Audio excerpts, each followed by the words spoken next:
In Luke chapter 21, verses 1 to 4, we're told a story of Jesus in the temple during the Passion Week. While Jesus was in the temple, he watched the rich people dropping their gifts in the collection box. Then a poor widow came by and dropped in 2 small coins. I tell you the truth, Jesus said, this poor woman has given more than all of the rest of them.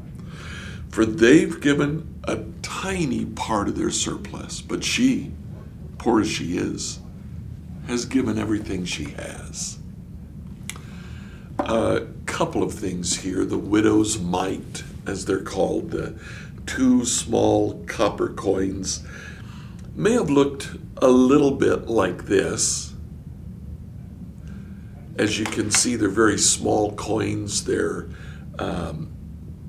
relatively insignificant in terms of purchasing power. And she dropped them in the collection box in the temple. There was a particular room in the temple that was the treasury. Outside of that room, there were receptacles that people who wanted to make an offering could drop coins in. Now, as you can see, they look a little bit like trumpets. This might have been what Jesus was talking about when he said the hypocrites like to sound the trumpets as they give. They would get big coins and make a big fanfare of dropping the coins and clang, clang, clang, clang. They would roll down into the temple treasury. Not so the widow. The widow's 2 small mites would have made little, if any, noise.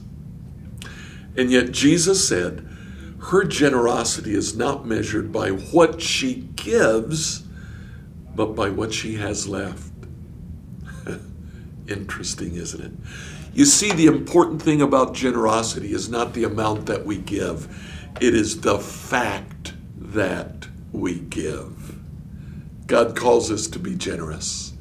Jesus remembered this widow's generosity for the ages. We talk about it 2,000 years later. We have no idea who the rich were, but we know about the widow. Be generous today.